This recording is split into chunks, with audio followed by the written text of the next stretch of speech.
इसीलिए मैं अमर हो गया हूं। अगर आपको पीने की इच्छा है, अमर होने की इच्छा है, तो इसके लिए आपको बिल्कुल नियम से इस भागवत कथा रूपी रस को पान करना पड़ेगा, ध्यान में होकर बैठना पड़ेगा। महाराज मुझे तो पिलाओ और अमर बनाओ।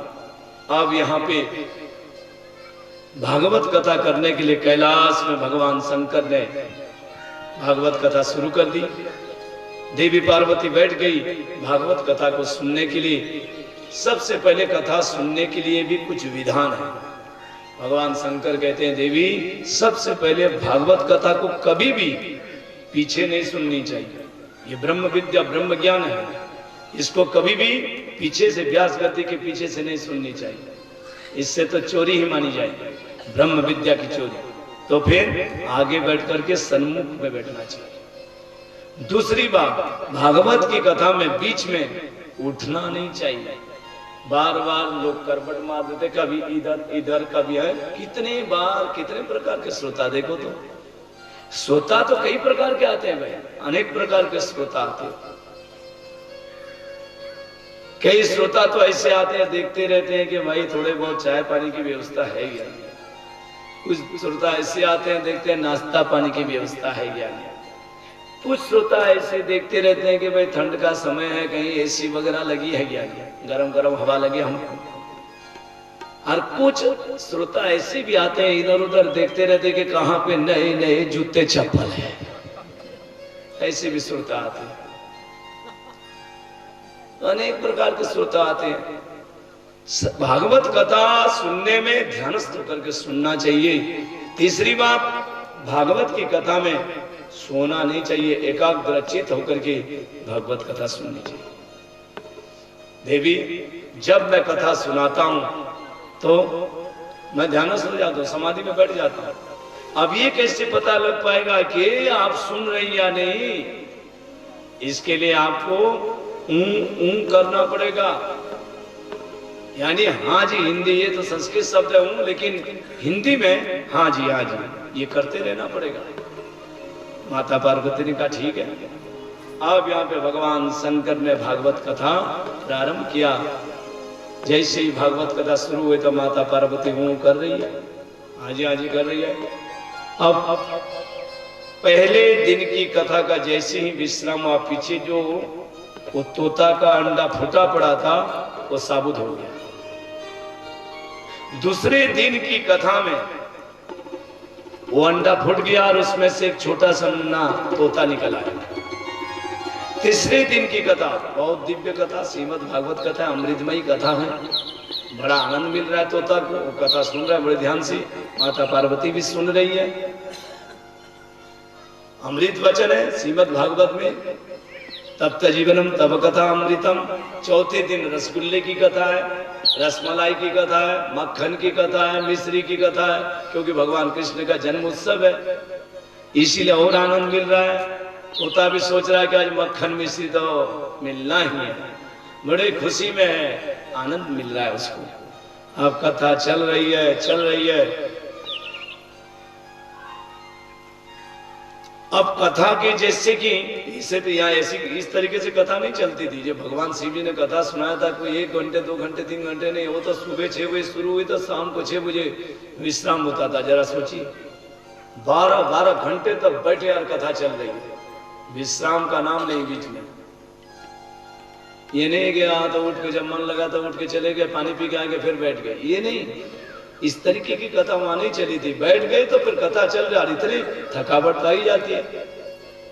अब यहाँ पे 6वां दिन की कथा, जब उद्धव जी को पता लगा कि भगवान कृष्ण अब स्वधाम जाने वाले हैं, तो आकर के भगवान कृष्ण के चरणों में उन्होंने वंदना की।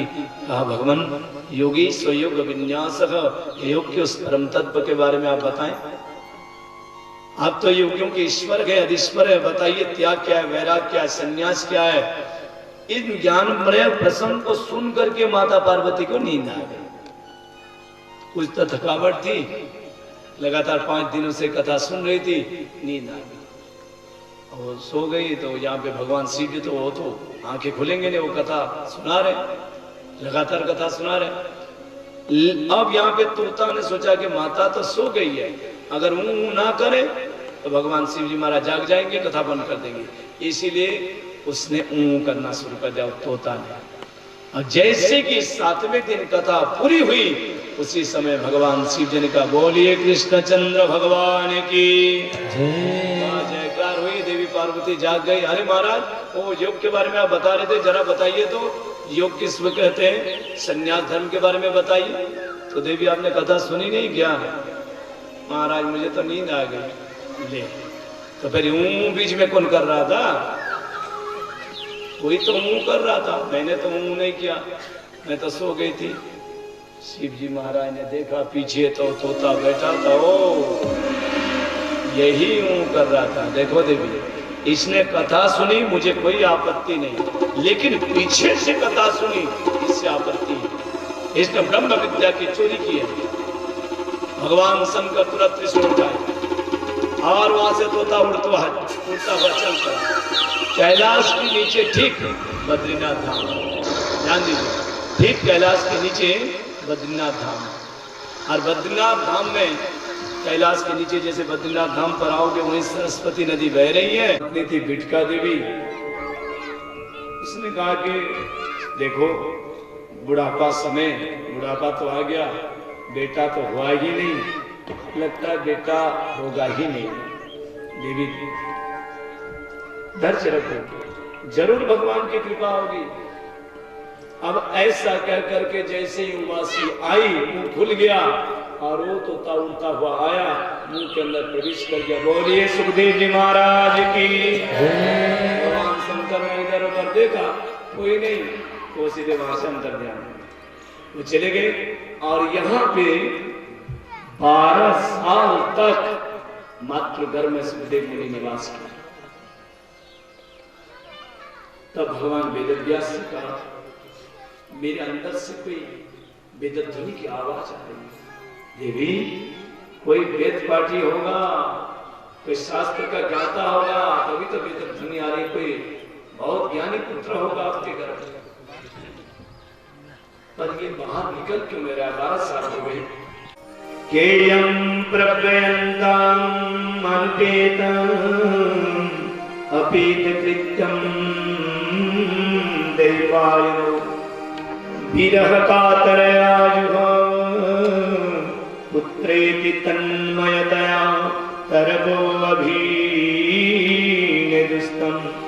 सर्वभूत हृदयं मुनि मानतमस्मि यं प्रव्रयन्तं मनुपेतं अपेत कृत्यं।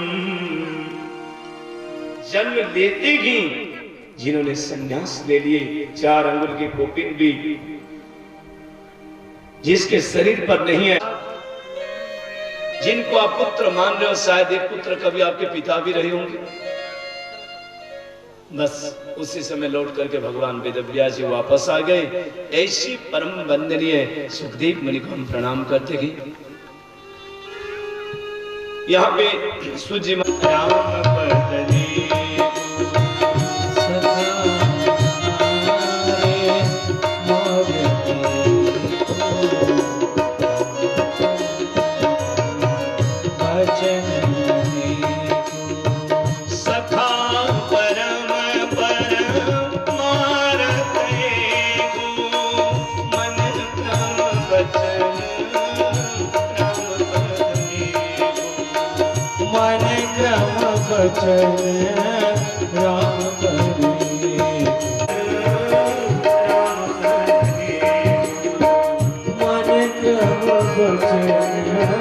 राम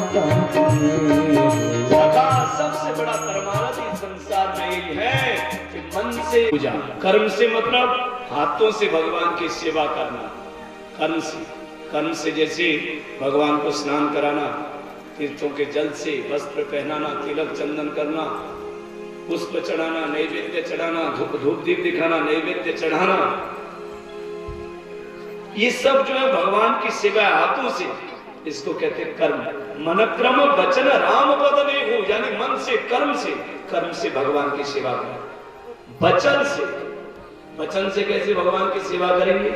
वचन से जैसे राम राम करो, कृष्ण कृष्ण करो, नारायण नारायण करो, सत्य वचन बोलो, झूठ मत बोलो, किसी को भी अपने वचन से वाणी से मानसिक पूजा में कुछ देना नहीं पड़ता है भगवान। एक बार वल्लभाचार्य जी महाराज ऐसे की किसी जगह पर ऐसे बैठे थे, उनको देख करके हजारों की संख्या में भीड़ लग गई। आज लोग उनके पास आए, सभी प्रणाम कर रहे हैं, पूछ रहे हैं, कोई कुछ पूछ रहा है, कोई कुछ पूछ रहा है, सबको जवाब दे रहे, उत्तर दे रहे। किसी सेठ को पता लगा, बड़ा कंजूस था, उसको पता लगा कि भाई हाँ, जिससे भगवान की सेवा हो जाए, हाँ मतलब कुछ देना ना पड़े, फ्री की सेवा हो जाए, फ्री से, हाँ, और कुछ देना भी ना पड़े, और भगवान मिल भी जाए, दर्शन भी दे दे, ऐसा कोई उपाय है आपके पास है ना? कौन? हर का मानसिक पूजा, मानसिक पूजा, हाँ मानसिक पूजा से भगवान को कुछ देना भी नहीं पड़ता और फ्री से पूजा हो जाती है और भगवान का दर्शन भी मिल जाता है, वो मिल जाते हैं। अच्छा महाराज जी, मानसिक पूजा के बारे में बताएं तो ये कैसे सेवा की जाती है भगवान की? मानसिक पूजा में नियम ऐसा है कि उसमें पात्र की जरूरत नहीं है, जल की जरूरत नहीं है, दूध की जरूरत नहीं है, दही की जरूरत नहीं है, घी की जरूरत नहीं है, पुष्प की जरूरत नहीं है, धूप की जरूरत नहीं है, दीप नहीं, कुछ नहीं चाहिए। तो फिर ये कैसी सेवा? बस मन से केवल आप चिंतन करो कि हम भगवान के ऊपर तीर्थों के जल चढ़ा रहे हैं। सबसे पहले मन से भगवान को याद करो, हाँ, इसके बाद बैठाओ, सोने के सिंहासन बैठाइए, भाई कोई खरीदना थोड़े है, सोने के सिंहासन ले आओ, भगवान के लिए हमने सोने के सिंहासन लगा दिया, बैठ जाओ महाराज, भगवान आके बैठ गए।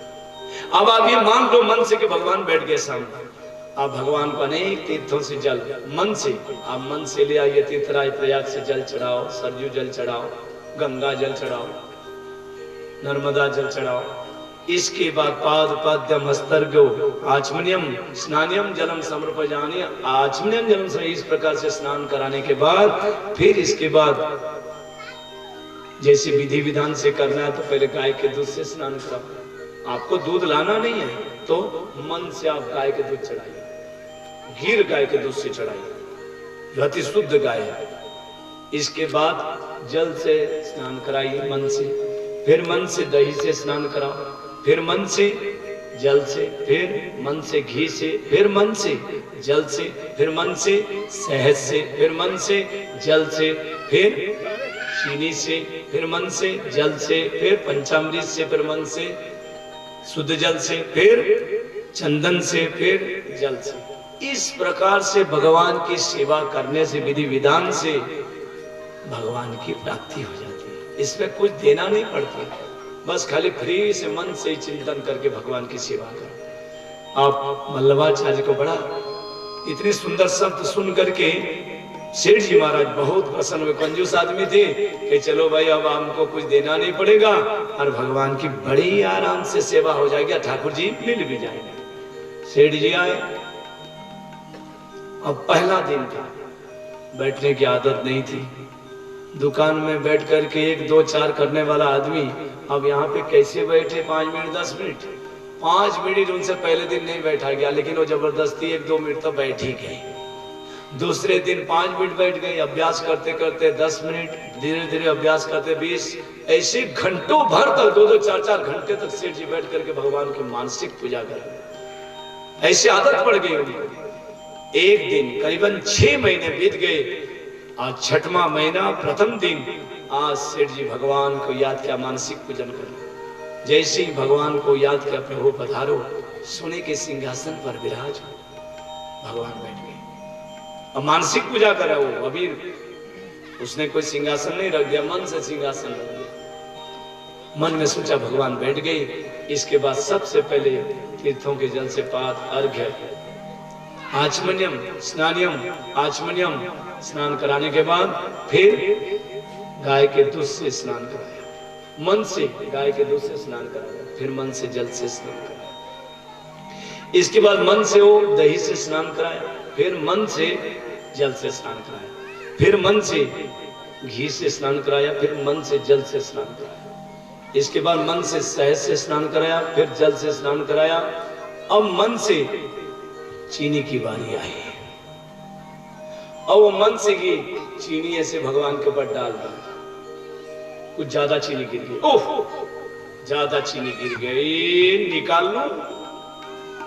मन से डाल रहा है और उसमें भी सोच रहा है कि निकाल लो, ज्यादा चीनी गिर गई है, ज्यादा चीनी गिर गई, क्या करूं, निकालूं क्या करूं। मन में है खटपट करे तो क्या, निकालूं या ना निकाले, निकाल ले, निकालना है तो नंबर ऐसे रह जा। कहा नहीं नहीं नहीं, ज्यादा चीनी गिर गई, निकाल तो लूंगा, मैं छोड़ूंगा नहीं।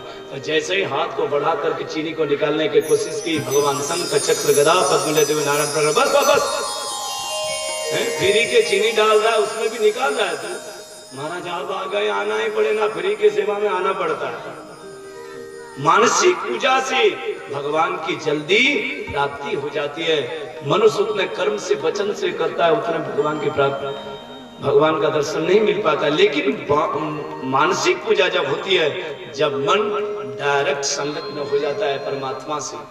जैसे अगर आपको मुंबई जाना है तो पहले रिजर्वेशन बनाओ, एसी में कहीं पे प्लेन पे टिकट बनाओ, तभी जाओगे।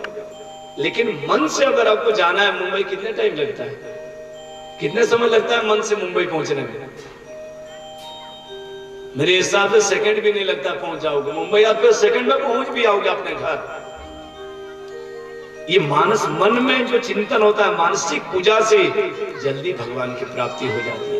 इसीलिए कहते हैं कि मानव के लिए धर्म क्या है? मानव के लिए सबसे बड़ा धर्म यह है कि मन क्रम वचन से भगवान कृष्ण के चरणों में प्रीति करे, निष्काम भावना से भगवान की सेवा करे और सदैव प्रभु के चरणों का चिंतन करे।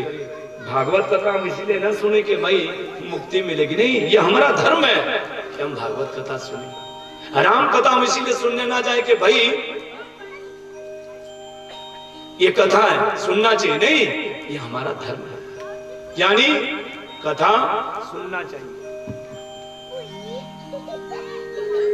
भगवान की कथा जो है सुनना, ये हमारे लिए परम धर्म है। भगवान की कथा सुननी चाहिए, यही जीवन का परम धर्म है। इससे बढ़कर के कोई परम धर्म नहीं है। दूसरा प्रश्न आपने रखा, मंदिर में हम पूजा करने के लिए जाते हैं, हाँ, लेकिन समस्या ये खड़ी हो जाती है कि वहां पे किसकी पूजा कर? पूजा तो करने के लिए शिव जी की गई, लेकिन वहाँ राम जी की भी मूर्ति है, कृष्ण जी की मूर्ति है, देवी माता की मूर्ति है, गणेश जी की मूर्ति है, हनुमान जी की मूर्ति है। अब वहाँ किसकी सेवा करें? भ्रम ये उत्पन्न होता है कि कहीं दूसरा नाराज ना हो जाए। शिव की सेवा करें, कहीं उधर राम और कृष्ण नाराज हो गए, देवी माता नाराज हो गई, तो ये डर उठता है। तब कहते हैं सूजी महाराज सुनो कि जथा तरुर्मूले कि जथा तरुर्मूल निषेचनेन पिप्यन्ति तस्कंद भुजोपशाखा। देवादेवी अनेक हैं, अनेक देवादेवी हैं, लेकिन गीता में भगवान कृष्ण कहते हैं जो इंद्र को पूजता है वो इंद्रलोक को पूजता है, जो देवी माता को पूजता है देवी लोक में जाता है, जो गणेश जी को पूजता है गणेश लोक में जाता है, शिव जी को पूजता है शिव लोक में जाता है, जो जिसको पूजता है वो उसी लोक में जाता है। लेकिन जो मुझे पूजता है वो यद्गत्पान निवर्तन्ते तद्धामम परमम मम। भगवान कहते हैं वो सीधे मेरे धाम में जो जाता है वो वापस नहीं आता। होता है तो उन लोगों को क्यों भजे? जैसे स्वागत आप इंद्र को भजेंगे स्वर्ग में जाएंगे, पुण्य छिड़वा फिर चलो जमीन पर। ऐसा कदम ही हम क्यों उठाएं जिससे बार बार हमको आना जाना पड़े? कदम तो ऐसा उठाना चाहिए जिससे ये संसार के आवागमन से छुटकारा मिल जाए। कहते हैं सूजी महाराज भगवान को ही भजो, क्योंकि जिसने भगवान को भज लिया बस सबको भज लिया। इसका अर्थ यह है कि मंदिर में जाओ, किसी की तिरस्कार मत करो, और देवता हैं उन सब के चरणों में प्रणाम करो, सबको निवेदन करो कि हमें शिव जी के चरणों में प्रेम दो। अगर आप शिव जी आपके इष्ट देव है, कृष्ण इष्ट देव है, आप जाकर के उनको ये कहो कि हमें अपने भगवान शंकर कृष्ण राम के चरणों में प्रेम दे। कात्यायनी माता की जब पूजा करने के लिए रुक्मिणी गई कात्यायनी मंदिर पर, माता को तो वो देख रही थी मंदिर पर, कात्यायनी मंदिर के निकट जब पहुंची, लेकिन उस कात्यायनी मूर्ति में वो द्वारिकाधीश भगवान को देख रही थी। जा करके कात्यायनी के चरणों में प्रणाम करके कहा, माता मुझे अब कुछ नहीं, बस भगवान वसुदेव नंदन वो द्वारिकाधीश कृष्ण मुझे पति के संग। यानी पूजा करने जाओ, किसी देवता की पूजा करो, उन मना सभी की पूजा करो, लेकिन इष्ट देव एक होना चाहिए। जो अपने इष्ट देव को मनाए रखते हैं, वो इष्ट देव ही समय विपत्ति अगर पड़ जाए तो वही काम आते। फिर ध्यान दीजिए, ये जैसे यहां माताएं बैठी है कथा में, कभी कभी क्या होता है, कुछ माताएं ऐसी होती है अपने बच्चे को लेकर के आती है, और कभी सब साधे सब जाए, अनन्या चिन्तयन्तु मां ये यनः पर्युपासते, तेषां नित्याभियुक्तानां योगक्षेमं वहाम्यहम्। यानी एक के ऊपर अपना विश्वास रखिए, विश्वास बहुत जरूरी है। मंत्र जाप मम दृढ़ विश्वासा, भगवान के ऊपर विश्वास होना जरूरी है, क्योंकि बिनु विश्वास भक्ति नहीं, विश्वास के बगैर भक्ति होती ही नहीं। इसीलिए परमात्मा के चरणों में विश्वास होना जरूरी है। एक के ऊपर विश्वास रखिए। आजकल लोग क्या करते हैं, विश्वास है ही नहीं। मन में जब तक दृढ़ता नहीं आएगी, विश्वास नहीं होगा, तब तक परमात्मा की कैसी प्राप्ति हो सकती है। क्या हुआ, एक महात्मा जी नदी के तट पर रहते थे, उनकी एक शिष्या थी चेली, तो नदी के उस तट पर हो रहती थी। रोजाना गाय के दूध लेकर के अपने गुरु के पास आती थी। एक दिन नदी में आर पार की बाढ़ आई है और वो दूध लेकर के आई। गुरु जी को कहा, ये लीजिए दूध। बेटी, हाँ ये नदी में आर पार की बाढ़ आई हुई है, तू आई कैसे, बताओ।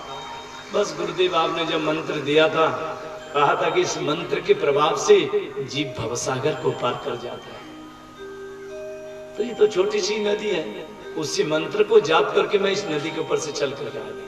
अच्छा, उस मंत्र के प्रभाव से जो मैंने दिया, हाँ तो मैं भी जा सकता हूँ, क्यों नहीं। आप तो मंत्र दाता, आपने तो मंत्र दिया है, आप तो आराम से जा सकते हैं। ठीक है, मैं चलता हूँ, मुझे भी जाना है उस पार। और वो तो उस मंत्र को जाप करती हुई उस पार चली गई। अब जैसे ही देखा मेरी चेली शिष्या जब मंत्र को पढ़ती हुई निकल गई, तो मैं क्यों नहीं जा सकता हूँ। लगाई छलांग तो नीचे चले गए, डूब गए, मर गए। क्या मतलब, विश्वास नहीं था। अब बिना विश्वास भक्ति नहीं, विश्वास के बगैर भक्ति हो ही नहीं सकती है। इसीलिए एक के ऊपर विश्वास करो, देवता कोई भी हो, एक के ऊपर होना चाहिए। लेकिन जो गीता में भगवान ने कहा, जो मुझे भजता है वो मुझे प्राप्त होता है, उसी सिद्धांत को अपनाना चाहिए। क्योंकि और को क्यों भेजेंगे, डालियों को पत्ताओं को पकड़ने की क्या जरूरत है, जड़ को पकड़ो ना, जड़ को पकड़ो, बस सब काम हो जाए, सभी सीख जाएंगे। याद करिए उस प्रसंग को, जब दुर्वासा ऋषि आए थे और पंचु पांडव सब भोजन कर चुके थे, और किसी महात्मा ने ऐसे, महात्मा तो क्या स्वयं देवताओं ने कि ऐसा एक भिक्षा पात्र द्रौपदी को दे रखे थे। उस पात्र में ऐसी खूबी थी कि जब तक द्रौपदी भोजन नहीं कर लेती है, तब तक उस पात्र में भोजन की कमी नहीं होगी। हुआ ऐसा क्या, सब भोजन कर लिए थे और भोजन करने के बाद बर्तन मांज करके रख दिए। दुर्वासा ऋषि आ गए और सीधे कह दिया, मुझे भोजन करना है, भूख लगी है जोरों पर। भगवान की माया भगवान ही जानते हैं। अब पंचु पांडव घबरा गए, द्रौपदी के पास आकर के, अरे भोजन कोई देखो, लाओ जल्दी। अरे क्यों, दुर्वासा ऋषि आए, उनको भूख लगी है, भोजन चाहिए। और अब तो कुछ है नहीं, मैंने भी पा लिया, बर्तन धो करके रख लिया, अब क्या होगा। अब तो बड़ा संकट हो गया, अब तो भगवान का ही ध्यान करो, अपना वही बचा पाएंगे, नहीं तो दुर्वासा से श्राप ही दे देंगे। इसीलिए तुरंत भगवान को याद किया। भगवान तो क्षण भर में आ जाते हैं। उनको कितना टाइम लगता है, जब भक्त पुकारता है तो भगवान वही सामने आ गए। क्या हुआ, दुर्वासा ऋषि आए हैं और कुछ भोजन है ही नहीं। आज द्रौपदी ने भी भोजन कर लिया, अब कहां से भोजन हो, श्राप दे देंगे। कुछ करिए माधव, केशव, अब कुछ करिए, बचाइए, घबराओ ना। अच्छा ये सुनो, द्रौपदी वो पात्र को ले आओ तो। अच्छा पात्र लेकर के, पर महाराज उसमें कुछ है ही नहीं, लेकर आने से क्या फायदा है, आप ले तो आओ। तो जा करके ले करके आई, ये लीजिए। तो पात्र को देखा तो कुछ था नहीं, केवल एक केवल उसमें कहीं किनारे पर एक चावल का दाना चिपका हुआ था, एक ही दाना। उसको निकाले और भगवान जैसे ही पाए, पेट भर गया, भूख नहीं है, अभी हम लोग कह दिए, अब कहीं देख लो पंच पांडव कुछ कहने थे, भागो जल्दी यहाँ से। ऋषि मुनियों को लेकर के दुर्वासा ऋषि यहाँ से सब छटक गए यहाँ से। यानी परमात्मा जब भोजन को ले लेते हैं, जब वो प्रसाद पा लेते हैं, सारा विश्व जो है, सारे विश्व के लोग तृप्त हो जाते हैं, क्योंकि उनका नाम है विश्वम्भर।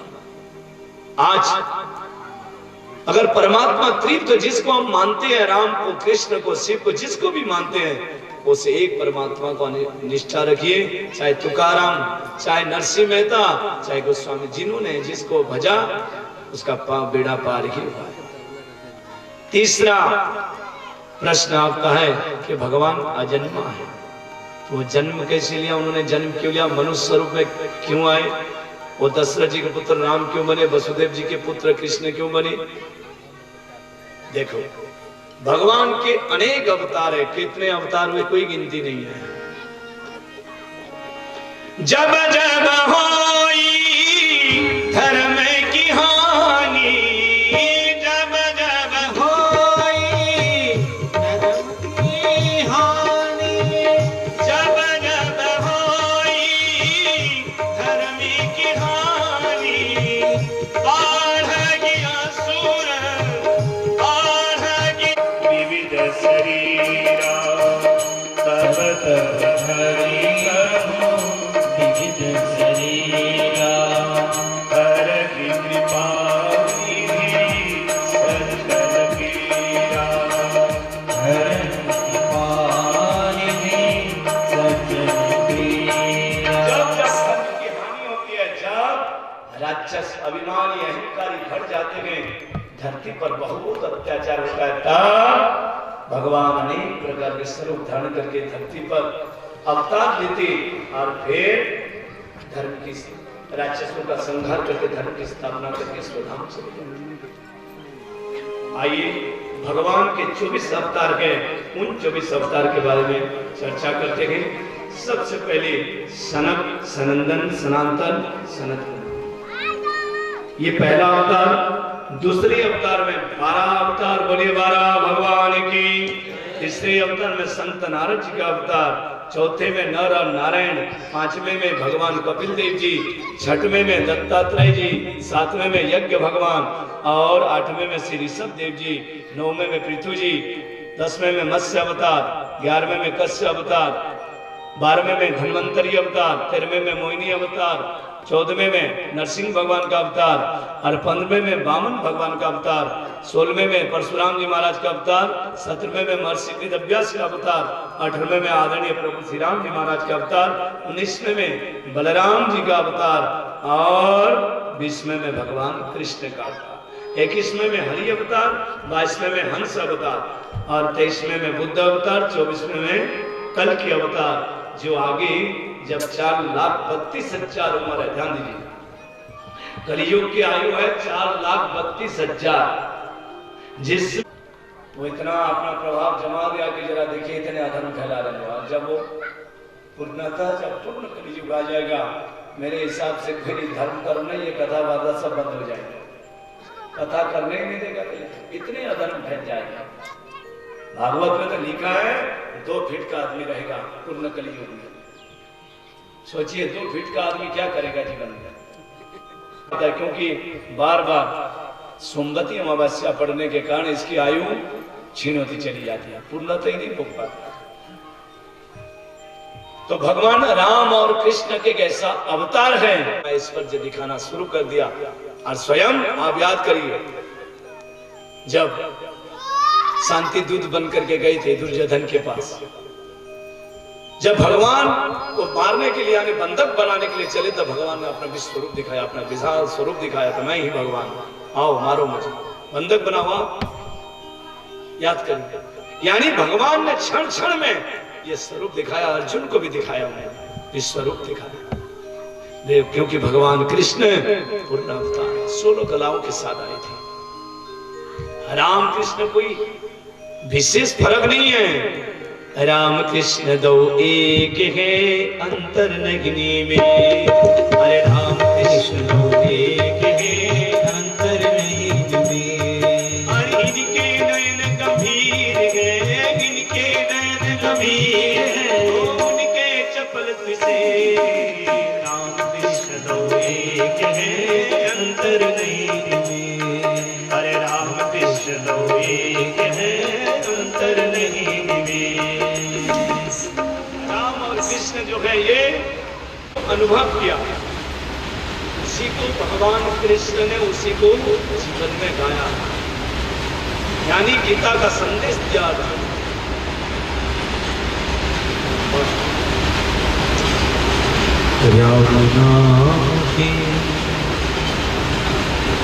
राम नाम के हीरे मोती मैं बिखराऊं गले गले, ले लो रे कोई राम का प्यारा, सुर मचाऊं गले गले। बोलो राम राम राम, बोलो राम राम राम। ये सही करो बाबू।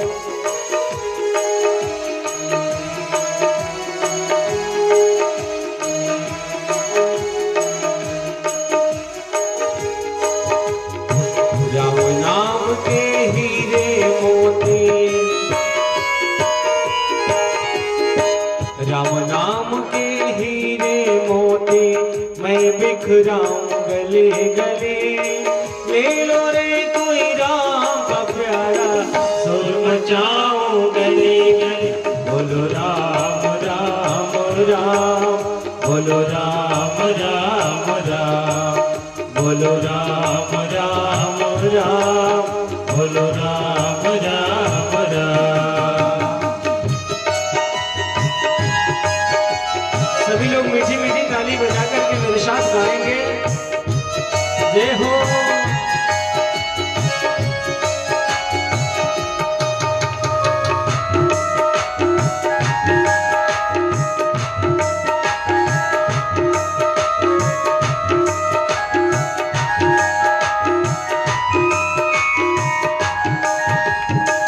माया के दीवानों सुन लो, एक दिन ऐसा आएगा, धन दौलत और माल खजाना यही पड़ा रह जाएगा।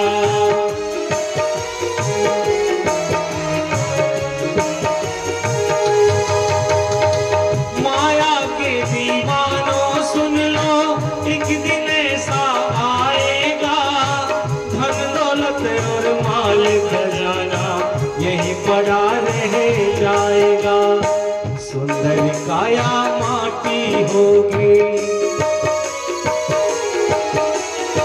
सुंदर काया माटी होगी, चर्चा होगी गले गले, ले लो रे कोई राम का प्यारा, सुर मचाऊं गले गले। बोलो राम राम राम, बोलो राम राम राम, बोलो राम राम राम, बोलो राम राम राम।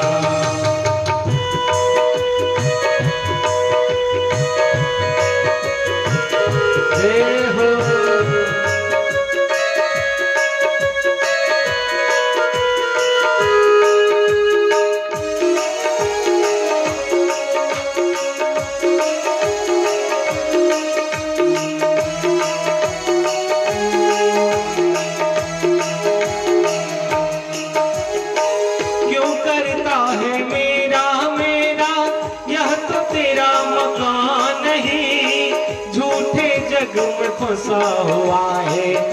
सच्चा इंसान नहीं।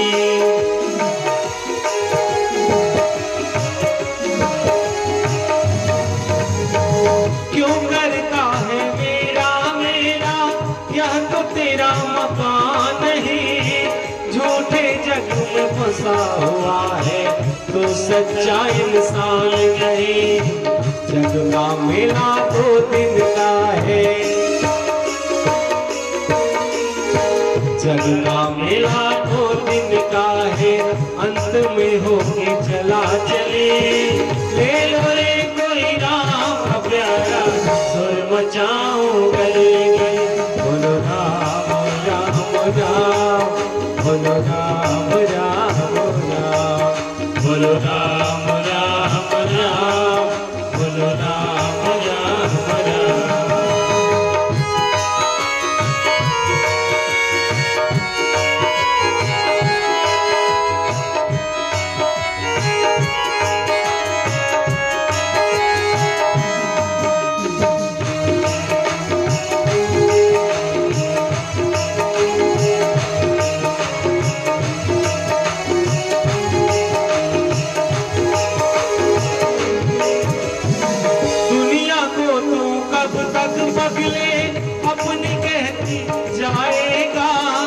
ईश्वर को तो भूल गया है, अंत समय पछताएगा।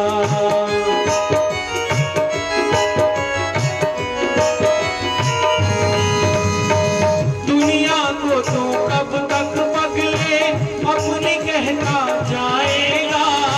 कान्हा तो भूल गया है, अंत समय पछताएगा। 2 दिन का ये चमन खिला है, 2 दिन का ये चमन खिला है, फिर मुरझाए गले गले। ले लो रे कोई राम का प्यारा, सुर मचाओ गले गले। बोलो राम राम राम, बोलो राम राम राम, बोलो राम राम राम, बोलो राम राम राम। राम नाम के हीरे मोती, राम नाम के हीरे मोती, मैं बिखराऊं गले गले। ले लो रे कोई राम का प्यारा, सुर बजाओ गले गले। बोलो राम राम राम, बोलो राम राम राम, बोलो राम राम राम, बोलो राम राम राम, बोलो राम राम राम, बोलो राम राम राम। स्नान करते निर्वस्त्र स्नान कर रही थी, पर सुखदेव मुनि जब उनके सामने से गए दिगंबरधारी, तो उन्होंने कोई संकोच नहीं किया, ऐसे ही हो निकल गए, वो स्नान करती रही। पर जब भगवान वेदव्यास गए तो तुरंत झट से कपड़े पहन करके बाहर खड़ी हो गई। तब जब भगवान वेदव्यास ने पूछा, देवियों मेरा नौजवान बेटा वो आपके सामने से यहां से निकल गया तो आपको लज्जा नहीं आई, और मेरे आने से तुरंत आप झटपट कपड़ा पहन रहे हो, क्या बात है? तुम्हारे तो मैं परबाबा के समान हूं। महाराज सुखदेव मुनि जो है वो तो ऐसे बैरागी है, दिगंबरधारी है, उनको तो पता भी नहीं है कि मेरे सामने कौन स्त्री है कौन पुरुष है। वो स्त्री और पुरुष के भेद से पर्व हो चुके हैं, ऐसा महापुरुष है, उनको पता ही नहीं कौन खड़ा कौन है, वो तो चले गए। लेकिन आप तो हमारा संसार में ही रहते हैं ना, तो आपसे तो लज्जा करनी ही होती है। व्यास जी ने सोचा कि ऐसा चरित्र मेरा पुत्र का, लेकिन मैं उसको लौटा कर नहीं ला सकता, क्या करूंगा?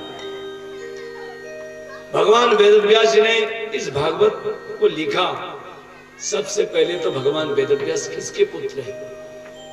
देखिए सूत जी महाराज कहते हैं नारायण जी के पुत्र है ब्रह्मा, ब्रह्मा जी के पुत्र है वशिष्ठ, वशिष्ठ जी के पुत्र है शक्ति, और शक्ति के पुत्र है पराशर, पराशर के पुत्र है भगवान वेदव्यास। वेदव्यास जी महाराज जब यहाँ पे जंगल के तप करने के लिए जाने लगे तो माता सत्यवती ने कहा, पुत्र तुम जाओगे तो मैं किसके सहारे जाऊंगी? माँ जिस क्षण आप मुझे याद करोगे उसी समय मैं आपके सामने उपस्थित प्रकट हो जाऊंगा। ये कहकर व्यास जी महाराज बन के और चले गए और वो जगह खोजने लगे कि किस जगह पर मैं बैठूं। तो सीधे उत्तराखंड पहुंचे। बद्रीनाथ धाम जाकर के सरस्वती नदी के तट पर सम्यप्रास आश्रम सुंदर कुटिया का निर्माण किया। नाम है सम्यप्रास। बहुत शांति प्रस्थान है। सरस्वती नदी बह रही है और यहीं से आगे स्वर्ग का दर्शन होता है। भगवान वेदव्यास समाधिष्ट होकर बैठते ही तो देखा दुनिया नाच रही है, लोग इधर उधर भाग रहे हैं। सोचने लगे कि मैं क्या करूं जिससे लोग इस दुनिया के प्रपंचों से हट करके भगवान के श्री चरणों में प्रीति कर सके, प्रेम कर सके। क्या करूं? तो उन्होंने तुरंत भगवान वेदव्यास ने वेद को, एक वेद था जो उसको 3 भाग और किए, ऋग्वेद, यजुर्वेद, सामवेद, अथर्ववेद। लेकिन इससे उनको वेद की भाषा इतनी कठिन है कि साधारण आदमी उसको समझ नहीं सकता। इसलिए उन्होंने फिर उसको बढ़ाया, विस्तार किया। 17 पुराणों की रचना की जिसमें विष्णु पुराण श्रेष्ठ ग्रंथ है। फिर भी उनको शांति नहीं मिली। अब क्या करें? अशांत होकर के बैठे हैं, क्या करें हम? 17 पुराणों की मैंने रचना कर दी लेकिन मेरे मन में शांति नहीं हो रही है। आप अशांत होकर के उसी समय बैठे थे कि उनको सुआसन उसको हटा, सुआसन पर ला करके बिठाया और जब बिठाया चरण पखारे, पत्र पुष्प अर्पण के महाराज, हे त्रिकालदर्शी संत, आप तो भूत भविष्य का ज्ञान रखने वाले हैं। मैंने 17 पुराणों की रचना की है। भक्त जहाँ से भगवान की भक्ति करता है वहाँ भगवान पधारे होते हैं। व्यासपीठ से स्वामी जी महाराज की बखान भी कर रहे हैं। एक सूचना, शर्मा जी समाजसेवी होते हुए वासुदेव भगवान रूपी पीपल वृक्षारोपण का कार्य में तत्पर रहा करते। मैं इनके कार्यों का हार्दिक अभिनंदन करता हूँ। है कि मेरे को बुलाया यहाँ पर आता है, क्योंकि मैं तो यहाँ पर आता नहीं। मैं तो यहाँ पर आता नहीं। 60-62 साल से मैं छत्तीसगढ़ में रह रहा हूँ, लेकिन गर्मी के समय यहाँ पर मैं आता हूँ। हमारे मेरे भाई पूजा सिंह जो है, सत्यनारायण सिंह है, वो हमको प्रसाद का व्यवस्था रखते हैं, दोनों टाइम खाना पीना के लिए, और भाई लोग भी करते हैं। हमारी पत्नी को गए हुए करीब 25-26 साल हो गया है। बेटा हमारा ऑफिसर है कोलफील्ड कोरबा में, चिपका प्रोजेक्ट में, और 3 बेटियां जो है, तीनों की शादी हो गई है।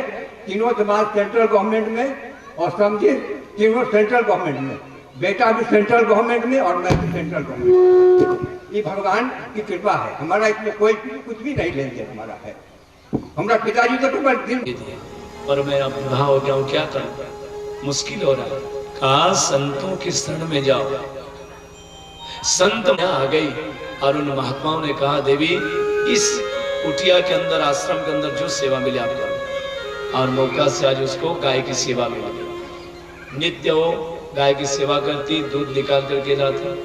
समय बीते, चतुर्मास का समय आया। चतुर्मास के समय महात्मा लोग इकट्ठे होते हैं, एक जगह पर स्थिर हो जाते हैं। आप बहुत सारे महात्मा लोग आए आश्रम पर, आज सब चतुर्मास के लिए बैठ गए। जहां महात्मा लोग इकट्ठे होते हैं तो वहां पे सत्संग ही प्रारंभ हो जाता है। जहां साधु महात्मा रहते गए तो वहां सत्संग प्रारंभ होता है। तो सभी महात्मा लोग वहां पे सत्संग करने लगे।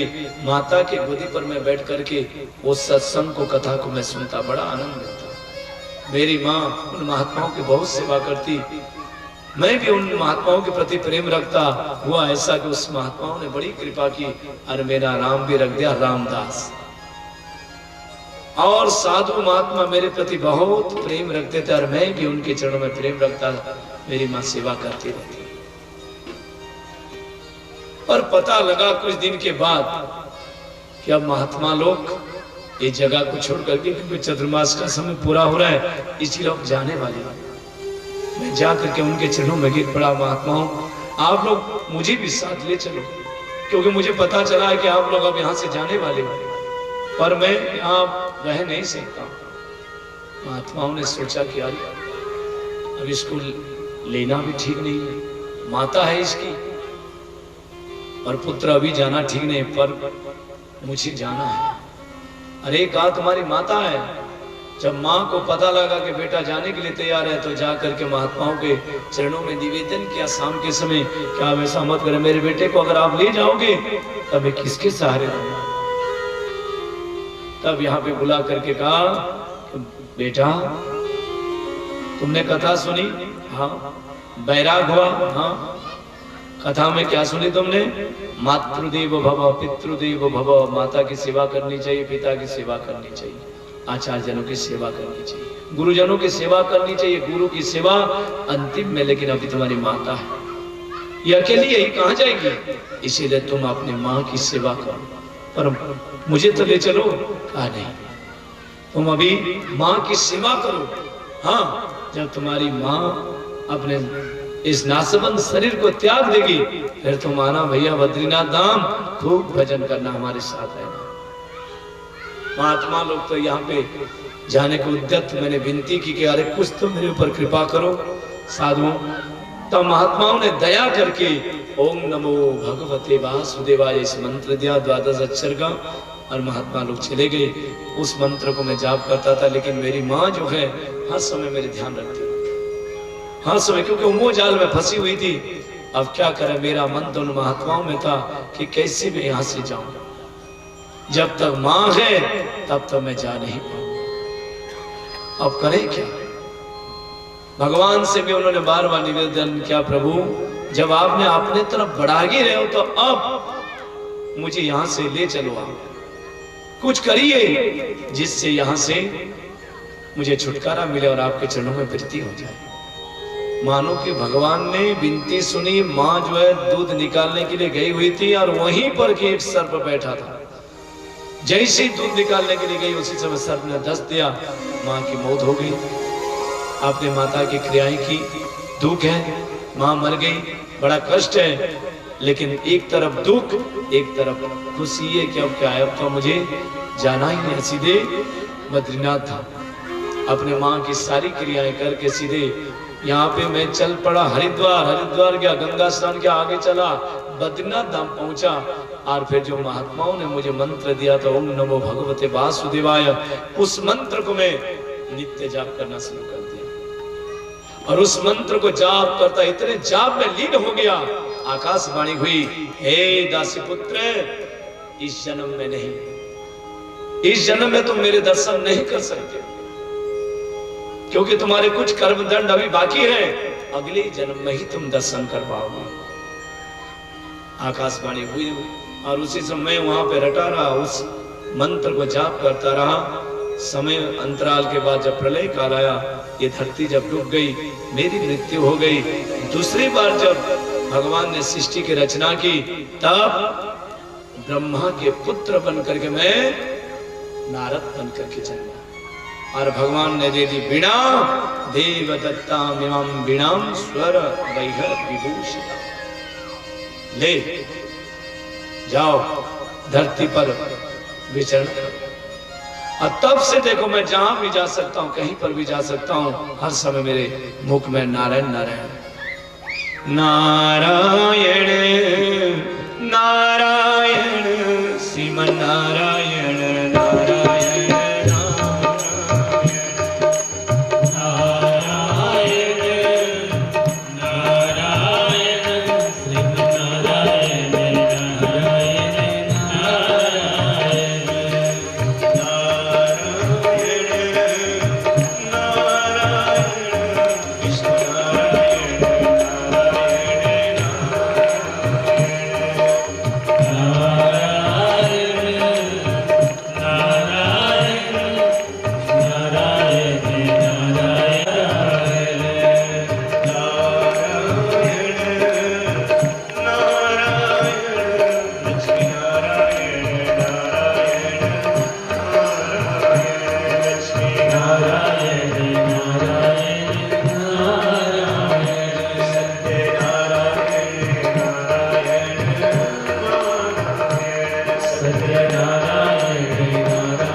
समय नारद जी ने जो अपने पिता उनको 4 मंत्र देते थे, भागवत को 4 मंत्र उनके कानों में दे करके वहीं से अंतर्ध्यान हो गए और यहीं पर भगवान वेदव्यास ने उस मंत्र को विस्तार किया। 18,000 मंत्र के देवर्षि नारद तो देकर के अंतर्ध्यान हो गए। देवर्षि नारद ने मुझे भागवत तो दे दी, लेकिन इस भागवत को मैं किसको दूं? इसके लिए तो कोई अधिकारी व्यक्ति चाहिए। अब मैं किसके दूं? जिसने काम और क्रोध को जीता हो उससे को ही दे सकता, वही इस भागवत के अधिकारी है। तब अंदर से आवाज निकली, वो अधिकारी कोई और थोड़े है, वो तो आपके पुत्र हैं सुखदेव जो निर्गुण समाधि में बैठे हैं, वही इस कथा के अधिकारी है, भागवत के अधिकारी। और मैं उनको लाऊं कैसे?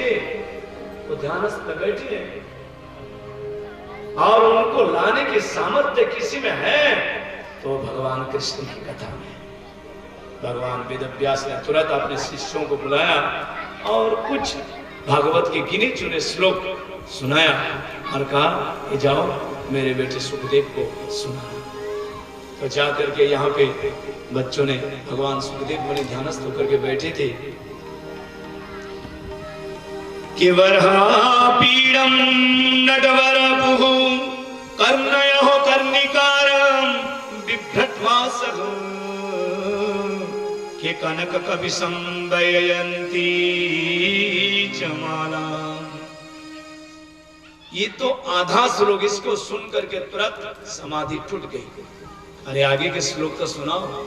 भगवान की सुंदरता है कि भगवान कृष्ण कैसे लग रहे थे।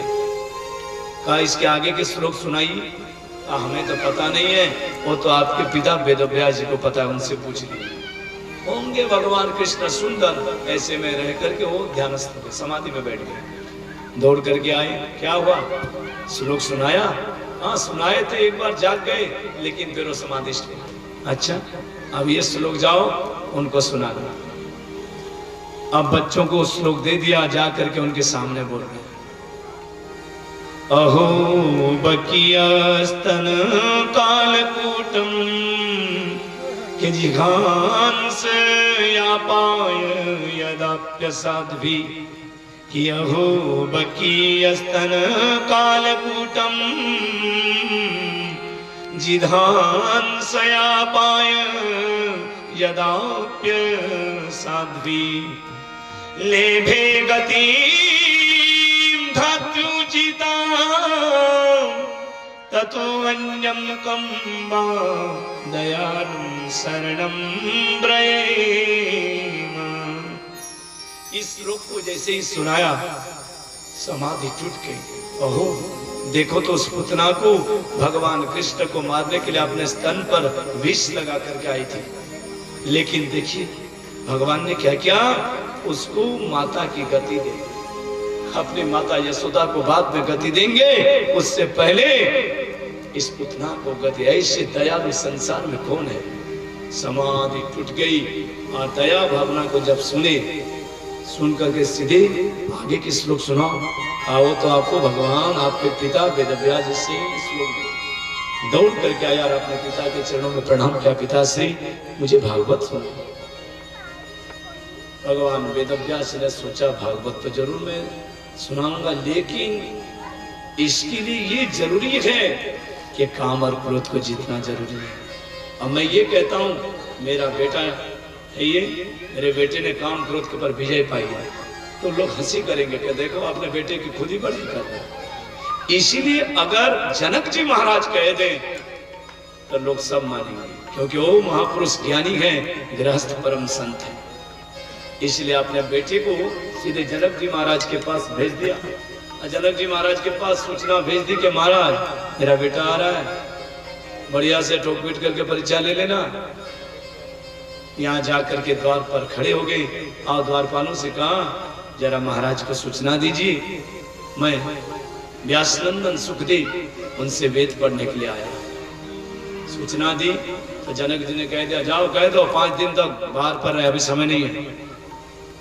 आकर के कहा जी आप बाहर रहे 5 दिन तक, अभी उनके पास समय नहीं है। एक शब्द कुछ नहीं बोले, क्रोध नहीं आया, बस शांति में ऐसे बैठे खड़े रहे, ऐसे उसी द्वार पर ऐसे खड़े रहे, हंसते रहे।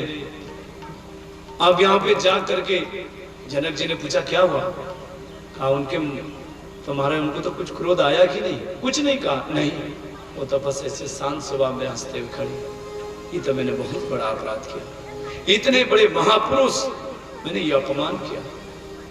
दौड़ करके आए, आओ महाराज पधारिए। ले करके आए। क्रोध को तो इसने जीत लिया, लेकिन काम की परीक्षा तो अभी बाकी है, इसीलिए अंतःपुर में भेज दिया। अनेक यहाँ पे स्त्रियां सब युवतियां हैं, कोई तांबुल दे रही है, कोई पंखा डुला रही है, एक आकर के आलिंगन कर दिया, लेकिन उनके अंदर जरा से भी विषय कामना नहीं है।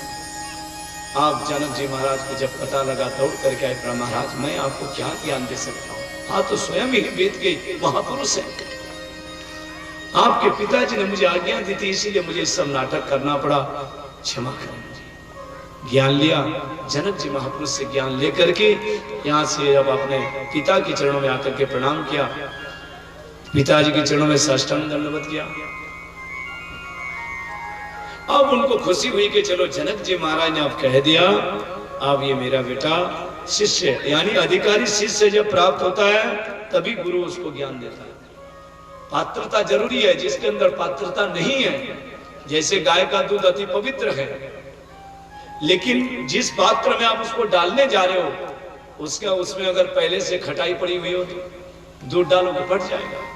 वैसे ही पात्रता जरूरी है। श्रीमद् भागवत कथा है, इसको रखने के लिए पात्रता की जरूरत है। बस मेरे बेटे ने आप इसने तो काम और क्रोध के ऊपर विजय पाई। अगस्त मुनि के जो परम शिष्य थे सुतीक्षण जी महाराज, ध्यान दीजिए, सुतीक्षण जी महाराज को जब उन्होंने राम मंत्र की दीक्षा दी तो उन्होंने कहा गुरु दक्षिणा तो महाराज को दक्षिणा तो लीजिए, कहा समय आने पर मैं मांग लूंगा। लेकिन सुतीक्षण जी ने मन में सोचा कि ऐसी दक्षिणा मैं तो देना चाहता हूं अपने गुरु को जो आज तक किसी ने भी नहीं दी। तो भगवान राम को लेकर के अपने गुरु के सामने प्रकट कर दिया। गुरुदेव जिनके ध्यान में आप बैठे हो, परम परमेश्वर राम तो आपके सामने खड़े। यानी गुरु को अधिकारी जब चेला मिलता है तो उसको सर्वस्व अर्पण कर देता है। पुराणों की जो विद्या प्राप्त करने वाला होता है या वर्णन करने वाला होता है तो उसको दिगंबर नहीं होना चाहिए। इसीलिए भगवान वेदव्यास ने आज सुखदेव जी को कोपिन पहनाए। सुखदेव जी ऐसे दिगंबर हैं, लेकिन ऐसे दिगंबर नहीं है, कोपिन पहन रखी है। श्रीमद् भागवत का अध्ययन कराया, भागवत को पढ़ करके सुखदेव गदगद हो गए। राजर्षि परीक्षित को ऐसी दिव्य भागवत कथा का श्रवण कराया, 7 दिन के अंदर 7वें दिन मुक्ति मिल गई परीक्षित को। अब सुखदेव जी महाराज परीक्षित के सभा में आए, कैसे कथा सुनाई, ये सब बातें चल रही। तब सनकादिक ऋषि कह रहे हैं कि महाराज जी परीक्षित के बारे में आप बता रहे थे, परीक्षित कौन है, ये किसके पुत्र है, 7 दिन में मरने का श्राप इनको क्यों मिला? सूत जी महाराज कहते हैं परीक्षित के जन्म को प्रसंग को सुनाना इतनी जरूरी नहीं है, लेकिन इनकी कथा कृष्ण के साथ, क्योंकि इनकी चरित्र के साथ कृष्ण कथा जन्म लेगी, इसीलिए जरूरी है। वो कितना बड़ा महापुरुष होगा जिसके कारण भगवान कृष्ण का चरित्र आगे बढ़ेगा। ये उस समय की कथा है जब पंचु पांडव और कौरव सेना में बहुत लड़ाई चली और यहाँ पे युद्ध में लगभग कौरव मारे गए। अब केवल दुर्योधन बचा है और दुर्योधन के पैरों पर, जांघे पर भीमसेन ने इतनी गदा मारी और मृत्यु को देख रहा है कि कब मेरी मृत्यु हो जाए, कोई पता नहीं, तड़प रहा है। ऐसी परिस्थिति। और यहाँ पे जब पता लगा अश्वत्थामा को, तो अश्वत्थामा आया, मित्र तुम्हारी ऐसी किसने दुर्दशा की है, बताओ, उसको मैं मार डालूंगा, छोड़ूंगा नहीं। पांडवों ने अगर तुम पांडवों को मार करके ले आओ तो मुझे बहुत शांति मिलेगी, हृदय को शांति मिलेगी, फिर मैं चैन से मर पाऊंगा। ये तो छोटी सी बात है, अभी जा रहा हुआ ऐसा। आज सभी पांडव लोग सो रहे थे, भगवान कृष्ण तंबू के बाहर लाठी लेकर के ऐसे पार पार बन करके खड़े थे।